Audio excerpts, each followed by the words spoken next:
News కి స్వాగతం. ముందుగా ముఖ్యాంశాలు. జర్నలిస్టులపై సినీ నటుడు మోహన్ బాబు దాడిని నిరసిస్తూ ఎల్ఎండిలో రాస్తారోకా. మోహన్ బాబుపై చట్టపరమైన చర్యలు తీసుకోవాలని జర్నలిస్టు రాష్ట్ర అధ్యక్షుడు డిమాండ్.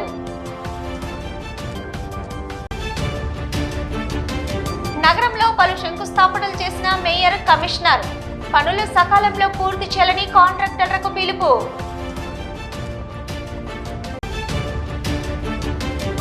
మాజీ ఎమ్మెల్యే దివంగత బొమ్మ వెంకన్న సేవలు మరవలేనివి. మున్నూరు కాపు సంఘం అభివృద్ధికి విశేష కృషిని అందించాడని వెల్లడి. రాజన్న సిరిసిల్ల జిల్లా ముస్తాబాద్ మండల కేంద్రంలో హరహరపుత్ర అయ్యప్ప స్వామి దేవాలయం భగవద్గీత జయంతి ఉత్సవాలు పురస్కరించుకుని గీతా జయంతి సందర్భంగా అయ్యప్ప స్వామి ఆలయ వ్యవస్థాపకులు శాంతి స్వరూపుడు శ్రీ శ్రీ రాజు గురుస్వామి ఆధ్వర్యంలో భగవద్గీత పుస్తకాలకు పూజలు చేసి శ్లోకాలు పఠించి గీతా పుస్తకాలు పంపిణీ చేసి గీతా జయంతి ఉత్సవాలు నిర్వహించారు. ఈ సందర్భంగా రాజు గురుస్వామి మాట్లాడుతూ ప్రతి ఒక్కరూ భగవద్గీత చదవాలని, ముఖ్యంగా యువత తమ లక్ష్య సాధనకు గీత ఎంతో ఉపయోగపడుతుందని, అలాగే ప్రతి ఇంటి నుండి తమ పిల్లలను దేశ ధర్మ రక్షణకు అంటే ఆర్ఎస్ఎస్లో ఆర్మీలో చేర్పించాలని చెప్పారు. మన హిందూ సమాజాన్ని బలహీనపరచడానికి అహింస పరమో ధర్మ అని సగం శ్లోకం మాత్రమే మనకి అలవాటు చేశారు. ఈ కార్యక్రమంలో విశ్వ హిందూ పరిషత్ మండల అధ్యక్షులు గూడెం దేవేందర్, తోట ధర్మేందర్, తలారి నరసయ్య, కొండ యాదగిరి గౌడ్, రాము మేస్త్రి, అయ్యప్ప స్వాములు పాల్గొన్నారు. ఈరోజు మనం పూజలు చేసుకుంటా పోతే మనను అవహేళన చేస్తారు. వీళ్ళు దొంగ దీక్షలని, అంటే మనం హిందూ ధర్మాన్ని కాపాడడానికి వేల సంవత్సరాల నుంచి తీసుకొచ్చిన హిందూ ధర్మాన్ని మనం ఇలా సనాతన ధర్మం ఎక్కడ ఉంది అంటే ప్రపంచంలో అంతటా సనాతన ధర్మం ఉన్నది. సనాతన ధర్మము ఉద్భవించిందే మన భారతదేశంలో ఉద్భవించిన సనాతన ధర్మం ఇలా ఇంతింత బటుడింత అన్నట్టుగా ఆ రోజు శ్రీకృష్ణ భగవానుడే ఇలా సైంటిస్టులు ఎంతమంది చెప్తారో శ్రీకృష్ణ భగవానుడు వేల సంవత్సరాల క్రితం ఇలా గుడులను నిర్మించి వేదోపారాయణం చేస్తేనే ఇలా మనము ఇలా ఇప్పుడు నవగ్రహాలు అనేటి శ్రీకృష్ణ భగవానుడు ఆ రోజు గీతలనే పరిష్కారం చేసిండు. అందుకే బంధువులారా, హిందూ ధర్మాన్ని కాపాడుకుందాం. మనము ధర్మో రక్షతి రక్షిత అని కృష్ణ భగవానుడు ఎట్లా చెప్పిండో మనం అట్లనే చేయాలి. అలాగే కాకుండా ఇలా పరమతాలకు ఎగబడుతురు. ఎందుకంటే మన హిందువులే మన పక్క వాళ్ళను అదో రకంగా చూడడం వలన మన హిందువులే వేరే పరాయి మతాలకు వెళ్తారు. అందుకే కులమత భేదం లేదు. మనము గడప దాటితేనే కులం, గడపలోనే కులము, గడప దాటితే హిందువులం అనే ఒక వాక్కుతోని మనం ముందుకెళ్ళాలి. విలేకరులపై సినీ నటుడు మోహన్ బాబు చేసిన దాడిని నిరసిస్తూ కరీంనగర్ జిల్లా ఎల్ఎండిలోని రాజీవ్ రహదారిపై జర్నలిస్టులు రాస్తారోకో నిర్వహించారు. దీంతో గంటసేపు వాహనాల రాకపోకలకు తీవ్ర అంతరాయం ఏర్పడింది. తెలంగాణ జర్నలిస్టు సంఘం రాష్ట్ర అధ్యక్షుడు విరహత్ అలీ ఈ సందర్భంగా మాట్లాడుతూ విధి నిర్వహణలో ఉన్న జర్నలిస్టుపై నటుడు మోహన్ బాబు చేయి చేసుకోవడాన్ని తాము తీవ్రంగా ఖండిస్తున్నామన్నారు. ఆ కారణంగా దాడికి పాల్పడిన మోహన్ బాబుపై ఈ ప్రభుత్వం చట్టపరమైన చర్యలు తీసుకోవాలని డిమాండ్ చేశారు. లేని పక్షంలో తమ ఆందోళనను ఉధృతం చేస్తామని హెచ్చరించారు. ఈ కార్యక్రమంలో పలువురు జర్నలిస్టు సంఘం నేతలు పాల్గొన్నారు.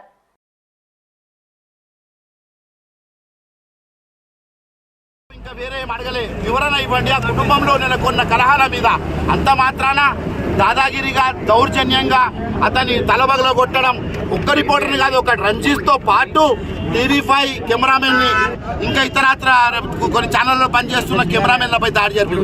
అంతకు ముందు ఒక రోజు అంటే నిన్న కాకుండా మొన్న ఆ స్కూల్కి వెళ్ళినటువంటి సుమన్ టీవీకి చెందినటువంటి కెమెరామెన్ రిపోర్టర్ మీద దాడి జరిపారు. ఎలాంటి దాడి అంటే అది కూడా బౌన్సర్లని వాళ్ళు పిలుస్తున్నారు. మేమేందంటే పెంచి పోషిస్తున్న వేట కుక్కల్ని అంటే గూండాలను, రౌడీల్ని ఇలా మోహన్ బాబు మెయింటైన్ చేస్తున్నాడు. అవన్నీ పోలీసులకు కనిపించట్లేవా? ఈ పోలీసులకి ఏం చేస్తున్నారు? అతన్ని అట్లాగే వదిలిపెడితే రేపు ఈ సమాజానికి, ప్రజలకి, అందరికీ నష్టమే. ఎందుకంటే అతన్ని మతి భ్రమించి ఉన్నాడు. ఆ మతి భ్రమించి అతను ఏ క్షణం ఎవరికి ఏం చేస్తారో తెలియదు. జర్నలిస్టునే తల మీద బాధిండు అంటే సామాన్య ప్రజల పరిస్థితి. జమ్మికుంట పట్టణంలోని ప్రభుత్వ బాలుర పాఠశాలలో 1978-79 10వ తరగతి చదివిన పూర్వ విద్యార్థులు పాఠశాలలోని క్రీడా విద్యార్థులకు స్పోర్ట్స్ దుస్తులు పంపిణీ చేశారు. అన్ని రంగాలలో ముందుంటున్న విద్యార్థులకు పాఠశాలకు సహాయం చేయాలని క్రీడా విద్యార్థులకు స్పోర్ట్స్ దుస్తులు పంపిణీ చేయడం జరిగిందని చెప్పారు. ఆటలలో ప్రతిభ కనబరుస్తున్న విద్యార్థులకు స్పోర్ట్స్ దుస్తులు కావాలని పూర్వ విద్యార్థులను అడగగానే స్పందించి స్పోర్ట్స్ దుస్తులు పంపిణీ చేసినందుకు పూర్వ విద్యార్థులకు పాఠశాల ప్రధానోపాధ్యాయులు సదానందం ధన్యవాదాలు తెలిపారు. ఈ కార్యక్రమంలో పూర్వ విద్యార్థులు అయితా సుధాకర్, చంద శివకుమార్, రాణా ప్రతాప్, మల్లికార్జున్, సురేందర్, వెంకటేశ్వర్లు, రవీందర్ రెడ్డి, సదానందం, పిడి ప్రేమలత, ఎన్సీసీ ఆఫీసర్ శ్రీనివాస్ మరియు 1979 ఎస్ఎస్సీ బ్యాచ్ పూర్వ విద్యార్థులు తదితరులు పాల్గొన్నారు.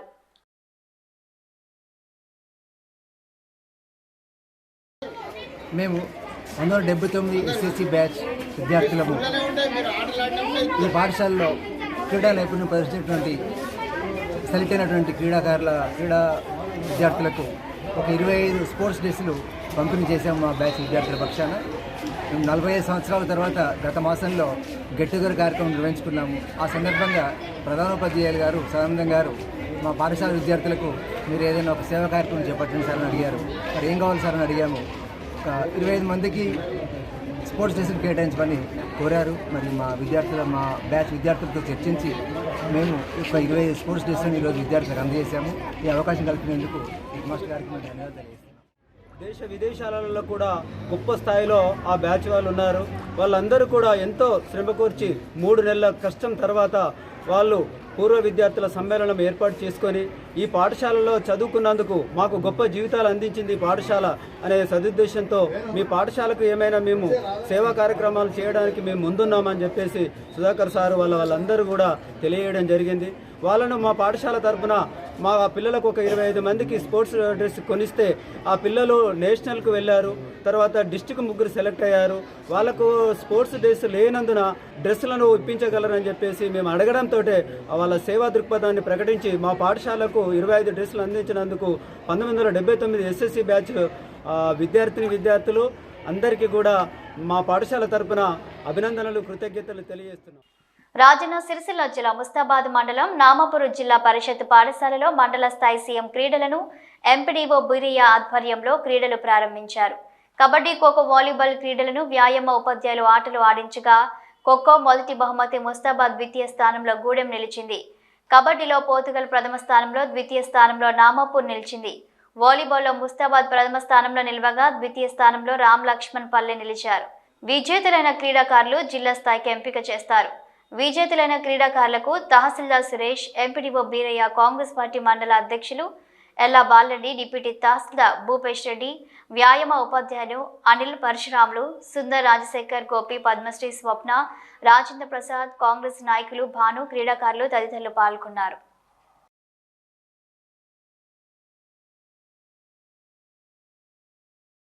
సంవత్సరాల నుండి 36 సంవత్సరాల లోపు యువకులు ఎవరైతే ఉన్నారో వాళ్ళు చదువుతో పాటు మరి క్రీడల్లో కూడా రాష్ట్ర స్థాయిలో, జాతీయ స్థాయిలో రాణించాలి, ఆరోగ్యంగా ఉండాలి, ఉల్లాసంగా ఉండాలనే ఉద్దేశంతో మరి రాష్ట్రంలో మొత్తం కూడా ప్రజాపాలన విజయోత్సవంలో భాగంగా మరి పోటీలు నిర్వహించడం జరిగింది. మరి 7, 8వ తేదీల్లో మరి గ్రామ స్థాయిలో పోటీలు నిర్వహించి మరి ఈరోజు 10వ తారీఖున మండల స్థాయిలో ఖోఖో, తర్వాత వాలీబాల్, కబడ్డీ పోటీలు నిర్వహించారు. ఉదయం నుంచి మరి ఆటల్లో రాణించి గెలుపు పొందినటువంటి యువతకు, విద్యార్థులందరూ కూడా మరి సీఎం కప్పు ప్రదానం చేయడం కూడా జరిగింది. మరి గెలిచినటువంటి విద్యార్థులకు, యువతకు అందరూ కూడా అభినందనలు తెలియజేస్తూ నగరంలోని 24వ డివిజన్లో పలు అభివృద్ధి కార్యక్రమాలకు మున్సిపల్ కమిషనర్ చాహత్ భాజపాతో కలిసి నగర మేయర్ సునీల్ రావు భూమి పూజ చేశారు. ఈ సందర్భంగా సునీల్ రావుకు స్థానిక డివిజన్ కార్పొరేటర్ కుర్ర తిరుపతి ఘన స్వాగతం పలికారు. పుష్పగుచ్చాన్ని అందించి శాలువాతో సత్కరించారు. అనంతరం అభివృద్ధి పనులు ప్రారంభించారు. ఈ సందర్భంగా మేయర్ సునీల్ రావు మాట్లాడుతూ ఈ డివిజన్లో సుమారు 1,86,00,000 రూపాయలతో 5 రకాల అభివృద్ధి కార్యక్రమాలకు శంకుస్థాపన చేశామని, ఇందులో డ్రైనేజీ, సీసీ రోడ్లు, మంచినీటి పైప్ లైన్ వంటి పలు కార్యక్రమాలు చేపడుతున్నట్టు వారు తెలిపారు. ఈ డివిజన్లో ముఖ్యంగా 20 ఏళ్ల కింద డ్రైనేజీ నిర్మించారని, ఈ డ్రైనేజీ శిథిలావస్థకు చేరుకుందని, అందుకే నూతన డ్రైనేజీ నిర్మించనున్నట్టు తెలిపారు. ఈ కార్యక్రమంలో డివిజన్ కార్పొరేటర్ కుర్ర తిరుపతి, కార్పొరేటర్ కంసాల శ్రీనివాస్, నాయకులు ఎడ్ల అశోక్, మేచినేని అశోక్ రావు, డివిజన్ ప్రజలు తదితరులు పాల్గొన్నారు. 2,26,00,000 రూపాయల వరకు టెండర్ పిలిచినాం. దానిలో ఈరోజు 1,86,00,000 పనులు ప్రారంభించలేము. ఇంకా 40,00,000 పని కూడా కాంట్రాక్టర్ అవైలబుల్ లేడు.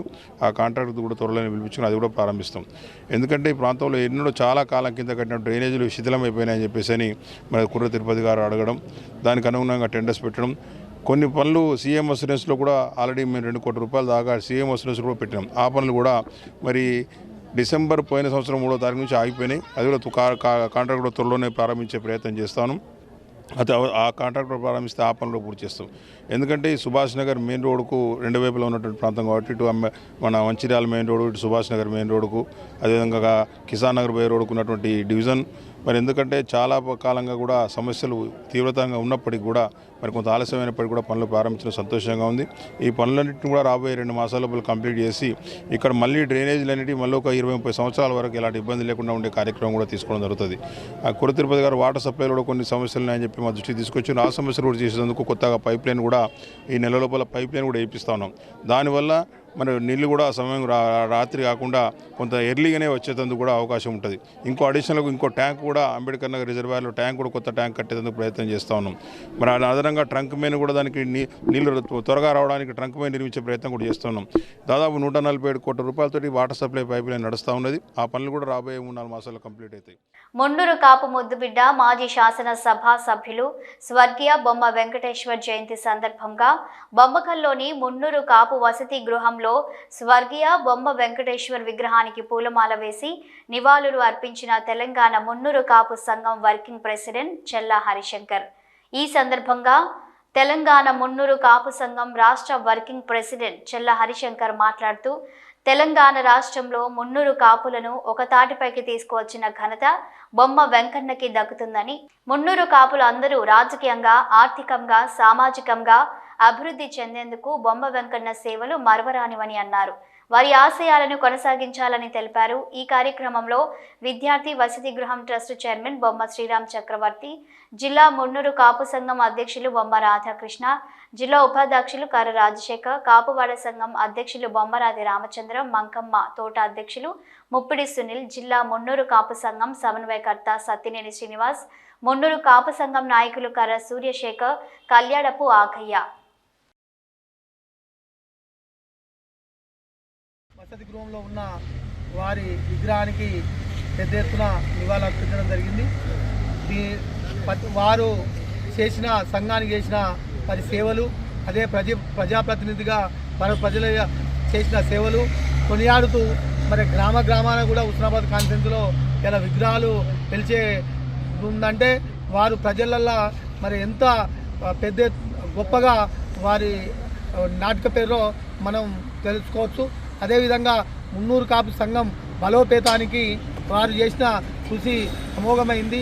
గొప్ప కృషితో ఇక్కడ కరీంనగర్ నడిబొడ్డున ఒక 3.5 ఎకరాల్లో మరి విద్యార్థి వసతి గృహమే కానీ, కళ్యాణ మండపమే కానీ నిర్మాణం, అదేవిధంగా సంఘ బలోపేతానికి రాష్ట్రంలో ఉన్న మున్నూరు కాపులు ఒక తాటి మీదకి వచ్చేందుకు వారు ఎంతో కృషి చేశారు. కాబట్టి వారి ఆశయాలను కొనసాగిస్తూ ముందుకు సాగాలని వారి నివాళులు గొప్పగా ఇలా సంఘం తరఫున మున్నూరు కాపు సంఘం జిల్లా తరఫున వారికి గొప్పగా నివాళులు అర్పించడం జరిగింది.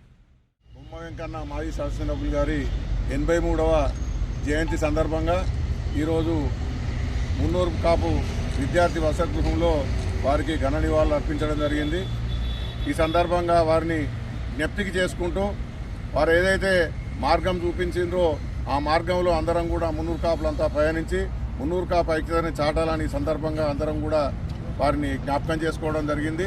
అలాగే వారు ఏదైతే ఇక్కడ హాస్టల్ నిర్మాణం చేసి ఇక్కడ ఒక కళ్యాణ మండపం నిర్మాణం చేయాలని ఆయనకు సంకల్పం ఉండెనో ఆ సంకల్పాన్ని కూడా మేమందరం కూడా ఐకమత్యంతో ఉండి ఆయన యొక్క కోరికను కూడా తీర్చడానికి మేమందరం కూడా కృషి చేస్తామని ఈ సందర్భంగా మేమందరం కూడా తెలియజేస్తాం. అక్రిడేషన్తో సంబంధం లేకుండా జర్నలిస్టులందరికీ హెల్త్ కార్డులను ప్రభుత్వం అందించనుందని టీయూడబ్ల్యూజే ఐజేయు రాష్ట్ర అధ్యక్షుడు విరాహత్ అలీ ప్రకటించారు. Telangana union of working journalist IJU అనుబంధం కరీంనగర్ జిల్లా సర్వసభ్య సమావేశం కరీంనగర్ జిల్లా తిమ్మాపూర్ మండలం ఎల్ఎండి కాలనీలోని శ్రీ తాపాల లక్ష్మీ నరసింహస్వామి ఆలయ ఆవరణలో జరిగింది. ఈ కార్యక్రమానికి ఆయన ముఖ్య అతిథిగా హాజరయ్యారు. ఈ సందర్భంగా ఆయన మాట్లాడుతూ ప్రభుత్వానికి ప్రజలకు మధ్య వారధిగా ఉన్న జర్నలిస్టుల సమస్యల పరిష్కారానికి ప్రభుత్వం కృషి చేయాలని కోరారు.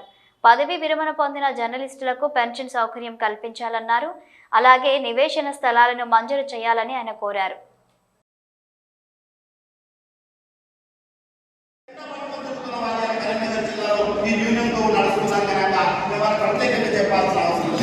ఇంకొకటి దుకాణం అనగానే ఏదో గుండు మంత్రంగా పెట్టి షెటర్ వేసే దుకాణం కాదు. ఇది చట్టబద్ధత ఉన్నటువంటి సంస్థ మనది. లేబర్ డిపార్ట్మెంట్ కి అంటే ఒక కార్మిక సంఘం కార్మిక నియమాలను అనుసరించే విధానాలతో ఇవాళ మన సంఘం లేబర్ డిపార్ట్మెంట్ లో నమోదైనటువంటి సంఘం. ప్రతి సంవత్సరం ఆడిట్ రిపోర్ట్ అట్లాగే మన సభ్యత్వాల మీద ఆడిట్ చేయించుకోవడం, సభ్యత్వాల సేకరణ చేయడం అంటే ఒక నిర్మాణాత్మకమైనటువంటి అంశాన్ని లేబర్ డిపార్ట్మెంట్ లో రికార్డ్ చేసినటువంటి ఘనత మన సంఘానికి ఉందనే విషయాన్ని మనం ఎప్పుడు మర్చిపోవద్దు. గర్వంగా చెప్పుకోవాలి ఆ మాటని. లేబర్ డిపార్ట్మెంట్ వెళ్ళండి, అన్ని వేల మంది ఎందుకు వస్తున్నారు, మరి ఇంతమంది వచ్చారు. గతంలో మీకు తెలుసు కదా, ప్రభుత్వం తెలంగాణ వచ్చిన తర్వాత ఈ సంఘాన్ని మనం కొంచెం పక్కన పెట్టాలి, ఇంకో సంఘాన్ని ఇక్కడ మనం ఆవిర్భవించాలి, ఇంకో సంఘాన్ని మనం ఎంకరేజ్ చేయాలని ఎన్ని కథలు పడ్డారు. ఎంత మనల్ని అడగదొక్కే ప్రయత్నాలు చేశారు. మరి ఎక్కడ మన సంఘం అణిగిదొక్క వేయబడదే. తమ సమస్యలను పరిష్కరించాలంటూ మాజీ సర్పంచులు చేపడుతున్న రిలే నిరాహార దీక్ష 3వ రోజుకు చేరింది. నగరంలోని కలెక్టరేట్ ఎదుట మాజీ సర్పంచుల జేఏసీ ఆధ్వర్యంలో దీక్షలు కొనసాగుతుండగా పలు సంఘాలు, పార్టీలు మద్దతు ప్రకటిస్తున్నాయి. కాంగ్రెస్ ప్రభుత్వానికి వ్యతిరేకంగా నినాదాలు చేశారు. వీలైనంత త్వరగా పెండింగ్ బిల్లులు అందించాలని మాజీ సర్పంచులు మొరపెట్టుకున్నారు. ఇప్పటికే కొందరు మాజీ సర్పంచులు అప్పుల పాలై ఆత్మహత్య చేసుకున్నారని గుర్తు చేశారు. ఈ కార్యక్రమంలో మాజీ సర్పంచులు తదితరులు పాల్గొన్నారు.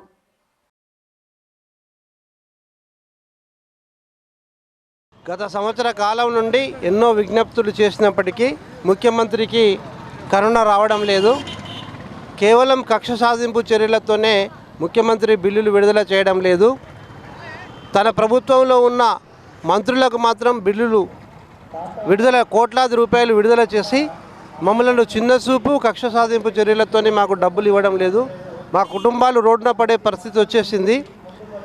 మన ఊరు మనబడి కార్యక్రమంలో అప్పుడు జిల్లా స్థాయి అధికారులు additional collector Garima Agarwal, PD DRDA Srilatha Reddy, PR AE Srinivasarao ఇంకా చాలామంది అధికారులు వచ్చి మన ఊరి మనబడి పనులను SMC school management committee chairman చేయాల్సి ఉండే వారు చేయనందుకు మమ్మల్ని బాధ పెట్టి మాతోని చేయించుకొని ఇప్పుడు ఆ పథకాన్నే మార్చి అమ్మ ఆదర్శ బడిని పెట్టి కొత్తగా పనులు చేసిన వాళ్ళకి ఇస్తుందంటే ఇది నిదర్శనం కాదా కక్ష సాధింపు చర్యలకు? ఇది కేవలం కక్ష సాధింపు చర్యనే. మాకు లక్షలాది రూపాయలు ఆగిపోయి మా కుటుంబాలు వడ్డీలు కట్టలేక చాలా ఇబ్బందులకు గురవుతున్నాం. మేము 2019 నుంచి 24 వరకు గ్రామంలో ప్రభుత్వం ఆదేశించేటువంటి అనేక పనులు చేసి అప్పుల పాలైనాము. ఎందుకంటే ప్రభుత్వం ఏ విధంగా అంటే పల్లె ప్రగతి పేరుతోటి పల్లె ప్రకృతి వనాలు కానీ, సెగ్రిగేషన్ షెడ్లు కానీ, కాంపోస్ట్ షెడ్లు కానీ, డంపింగ్ యార్డులు కానీ, తర్వాత రైతు వేదికలు కానీ, మన వైకుంఠ ధామాలు కానీ, మా వారసంతలు కానీ, ఇవన్నీ వారు ఏది ఆదేశిస్తే అది పనులు చేసుకుంటూ వచ్చినాము. కష్టకాలంలో ప్రజల వెన్నంటుండి ప్రజలకు అవసరమైనటువంటి అన్ని వనరులు సమకూర్చి పెట్టినాము. మా గ్రామంలో అవార్డు కోసం అని చెప్పి ఇంటింటికి ఇంకుడు గుంతలు మరియు ఇంటింటికి మరుగుదొడ్డి సౌకర్యాలన్నీ కల్పించి మేము అప్పుల పాలైనాము. రేవంత్ రెడ్డి గారు ఏదైతుందో ముఖ్యమంత్రి గారికి ఒకటే విజ్ఞప్తి చేస్తూ ఉన్నాం. ఎప్పుడైతే నువ్వు ఎన్నికలకు ముందు పాదయాత్ర చేసినప్పుడు కరీంనగర్ జిల్లాలో పాదయాత్ర చేసినప్పుడు సర్పంచులు అరిగోస పడుతున్నారు ఈ బీఆర్ఎస్ పాలనలో అని చెప్పి ముసలి కన్నీళ్లు కాల్చిన సర్పంచుల పైన. నేను అధికారంలోకి వస్తే వెంటనే మీ బిల్లులన్నీ చెల్లించి మిమ్మల్ని ఆదుకుంటా అన్నావు. ఆ మాట మర్చినవా? ఎందుకు మర్చి సర్పంచుల మీద ఇంత కక్షపూరితమైన చర్యలు చేపడుతున్నావు? లర్న్ ఇంగ్లీష్ పేరుతో డిగ్రీ విద్యార్థులకు ఉపయోగపడే విధంగా తయారు చేసినటువంటి బుక్ను శాతవాహన యూనివర్సిటీ వైస్ ఛాన్సలర్ ఆచార్య ఉమేష్ కుమార్ ఆవిష్కరించారని సీనియర్ ఆంగ్ల అధ్యాపకుడు హమ్ స్వచ్ఛంద సంస్థ వ్యవస్థాపకులు ధనపురి సాగర్ తెలియజేశారు. ఈ సందర్భంగా ఆచార్య ఉమేష్ కుమార్ మాట్లాడుతూ లర్న్ ఇంగ్లీష్ బుక్ను రూపొందించి దానిని ఉచితంగా పంపిణీ చేయడం అనేది చాలా గొప్ప విషయమని కొనియాడారు. సులభంగా అందరికీ అర్థమయ్యే విధంగా దీనిని రూపొందించడం జరిగిందన్నారు. ఈ సందర్భంగా సాగర్ మాట్లాడుతూ ఈ ఉచిత కాపీలన్నీ కూడా ప్రతి ఒక్క విద్యార్థికి అందే విధంగా ప్రయత్నం చేస్తానని, తద్వారా ప్రతి ఒక్క విద్యార్థి ఇంగ్లీష్ నేర్చుకోవాలని కోరారు. ఈ కార్యక్రమంలో vice chancellor Umesh Kumar, assistant registrar Y Kishore, doctor Alikhan తదితరులు పాల్గొన్నారు.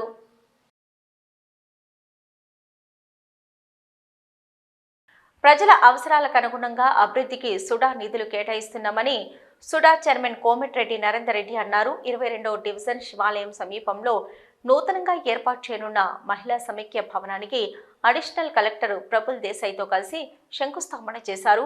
డివిజన్లోని 1400 మంది మహిళా సమైక్య గ్రూపుల మహిళలకు ఉపయోగపడే విధంగా స్థానిక కార్పొరేటర్ గంట కళ్యాణి శ్రీనివాస్, నాయకులు దండి రవీందర్, ములకల కవిత సమైక్య గ్రూపుల విజ్ఞప్తి మేరకు 10 లక్షలు నిధులు మంజూరు చేశామని తెలిపారు.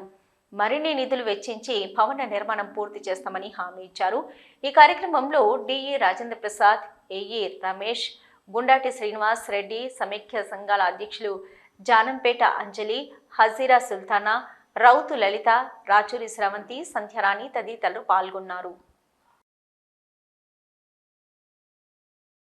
ఎక్కడన్నా మాట్లాడుకోవాలన్నా, మీటింగ్ పెట్టుకోవాలన్నా, వాళ్ళ సమస్యలు పరిష్కరించుకోవాలన్నా కూడా మరి సంఘ భవనం లేకపోవడం వల్ల ఇబ్బందులు ఎదుర్కొంటా ఉన్నారు. వాళ్ళు మాకు కావాలి అని చెప్పి మాకు ఇచ్చిన వినతి పత్రం మేరకు మేము ఈరోజు ఈ భవనాన్ని శాంక్షన్ చేసి భూమి పే చేయడం జరిగింది. ముఖ్యంగా ఈ ప్రాంతం సంబంధించి కార్పొరేటర్ గంట కళ్యాణి శ్రీనివాస్తో పాటు మా స్థానిక కాంగ్రెస్ పార్టీ నాయకులు దండి రవీందర్ కావచ్చు, పుల్కల కవిత కావచ్చు, వీళ్ళంతా కూడా మా ప్రాంతంలో ఈ భవనం కావాలని చెప్పి కోరడం జరిగింది.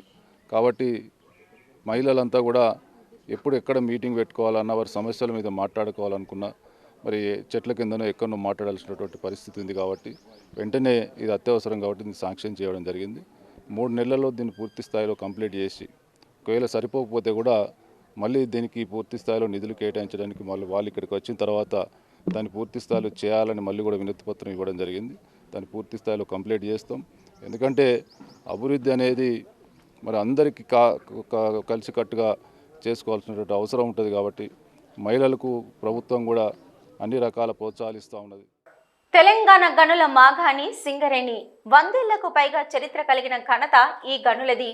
నల్ల బంగారం తవ్వకం కోసం బండ కిందికి వెళ్లిన కార్మికుడు తిరిగి వస్తాడనే గ్యారంటీ లేదు. ప్రతినిత్యం దేవుడిపైనే భారం వేసి విధుల్లోకి వెళ్తాడు. గనిలోకి వెళ్లిన కార్మికుడు తిరిగి ఇంటికి వచ్చే వరకు కుటుంబ సభ్యులు కూడా ఆందోళనకరంగానే ఉంటుంది.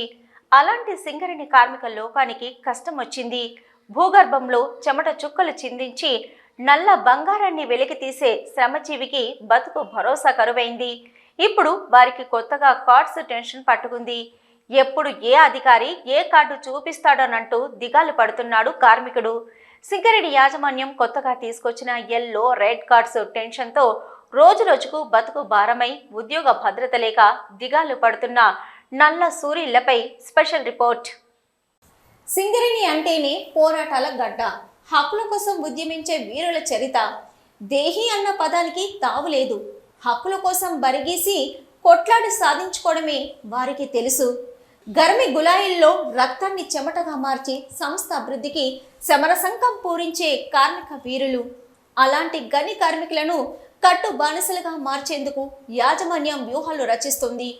బొగ్గుబాయి పనులను ఆటల పోటీలుగా, కార్మికులను క్రీడాకారులుగా, పొరపాటు జరిగితే సంజాయిషి కూడా అడగకుండా ఎల్లో, రెడ్ కార్డులు జారీ చేసి కొలువులను కొల్లగొట్టేందుకు కుట్రలు చేస్తుంది.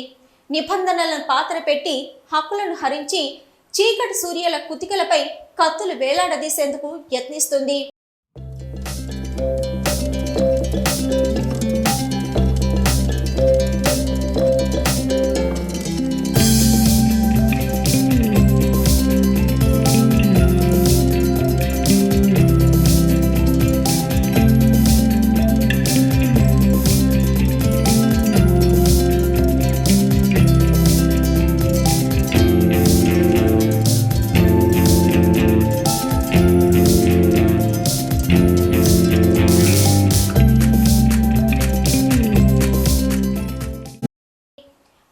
విరుద్ధంగా భూగర్భంలో ప్రాణాలను పణంగా పెట్టి బొగ్గును వెలికితీసి దేశానికి వెలుగులు పంచే గని కార్మికుల ఉద్యోగ భద్రత ప్రశ్నార్థకంగా మారనుంది.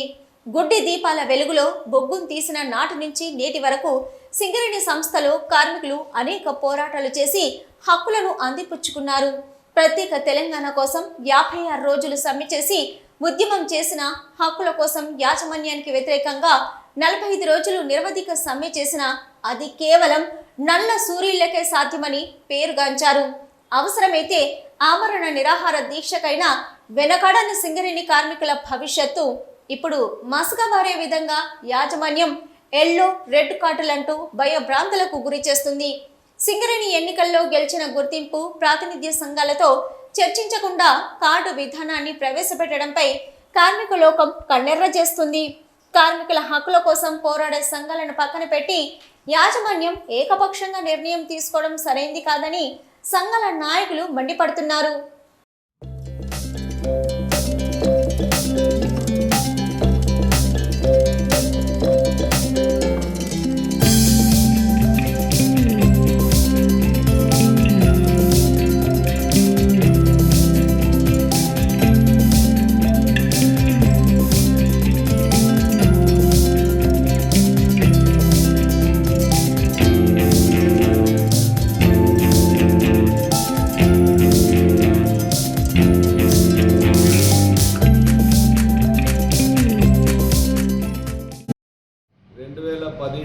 స్టాండింగ్ ఆర్డర్స్ అమెండ్మెంట్ ఏదైతే ఉన్నదో దాంట్లో ఇవాళ భారతదేశ చరిత్రలో లేనటువంటి ఏ ప్రభుత్వ రంగ సంస్థలో లేనటువంటి ఈ పారిశ్రామిక వివాదాల చట్టం 1947 ప్రకారం, 1952 మైన్స్ రూల్స్ ప్రకారం, 1955 ఇంప్లిమెంటేషన్ ఇన్స్ట్రక్షన్స్ ప్రకారం ఎక్కడ కూడా రాజ్యాంగంలో రాసిలేని విధంగా ఇవాళ కార్మిక వ్యతిరేక circular red card yellow card అని చెప్పేసి ప్రవేశపెట్టిండ్రు. ఎక్కడన్నా పనిచేసే స్థలంలో కార్మికుడికి చిన్న తప్పు జరిగితే ఇలా సెల్ ద్వారా వాళ్ళకు ఎల్లో కార్డు అని చెప్పేసి మెసేజ్ పంపుతారు, కార్డు పంపుతారు, దానికి ఐడి క్రియేట్ చేస్తారు. అట్లనే ఇవాళ 2-3 తప్పులు జరిగిన తర్వాత రెడ్ కార్డు పోయిన తర్వాత రెడ్ కార్డు జారీ చేస్తే కార్మికునికి సంబంధించింది సస్పెన్షన్ కమ్ పెండింగ్ ఎంక్వైరీ చేయొచ్చు, సస్పెండ్ చేయొచ్చు, లేదా ఉద్యోగం నుంచి ఉద్వాసన పలికే రోజుల సర్కులర్ తీసుకొచ్చారు. ఇటువంటి కార్మిక వ్యతిరేక సర్కులర్ ఏదైతే ఉన్నదో దీన్ని రద్దు చేసుకోవాలని చెప్పేసి సింగరేణి కోల్ కార్మిక సంఘం డిమాండ్ చేస్తూ ఉన్నది. గతంలో కార్మికులు పొరపాటు చేస్తే ముందు వార్నింగ్ లెటర్ ఇవ్వడం ఆనవాయితీ. పదే తప్పు జరిగితే ఛార్జ్షీట్ జారీ చేసి నిర్ణీత గడువులో కార్మికుని సంజాయిషి తీసుకునేవారు. వివరణలో కార్మికుడు ఇచ్చిన సమాధానంపై గని అధికారులు నిర్ణయం తీసుకునేవారు. తప్పు చేసిన కార్మికుడిపై వేటు వేసేందుకు కార్మిక చట్టాలకు లోబడి చర్యలు ఉండేవి. కానీ ప్రస్తుతం అలాంటివేమీ లేకుండా పొరపాటు జరిగిన వెంటనే మొబైల్ ఫోన్కి ఎల్లో కార్డు జారీ చేస్తూ కార్మికులను మానసికంగా భయాందోళనకు గురి చేస్తున్నారు. 2 సార్లు పొరపాటు దొరికితే ఎల్లో కార్డు, 3వసారి తప్పిదానికి రెడ్ కార్డు జారీ చేసి కార్మికుడిపై కక్ష సాధింపు చర్యలకు పాల్పడుతుందని కార్మికులు ఆగ్రహం వ్యక్తం చేస్తున్నారు. యాజమాన్యం ఏకపక్ష నిర్ణయంతో కార్మికుల ఇంక్రిమెంట్లు, ఉద్యోగ భద్రత కోల్పోవలసి వస్తుందని అసహనం వ్యక్తం చేస్తున్నారు. విధి నిర్వహణలో నిఖార్సుగా ఉండే గని కార్మికుల చర్యలు నచ్చని కొంతమంది కన్నింగ్ సూపర్వైజర్లు రివెంజ్ తీసుకునేందుకు కార్డు విధానాన్ని మిస్యూజ్ చేసే అవకాశం ఉందని కార్మికులు భావిస్తున్నారు.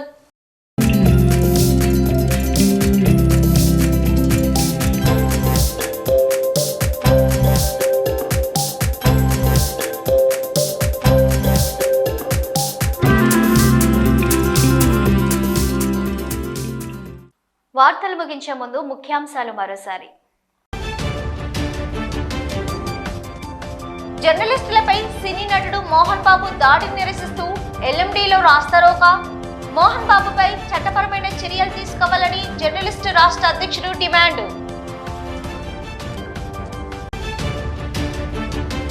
నగరంలో పలు శంకుస్థాపనలు చేసిన మేయర్, కమిషనర్. పనులు సకాలంలో పూర్తి చేయాలని కాంట్రాక్టర్లకు పిలుపు.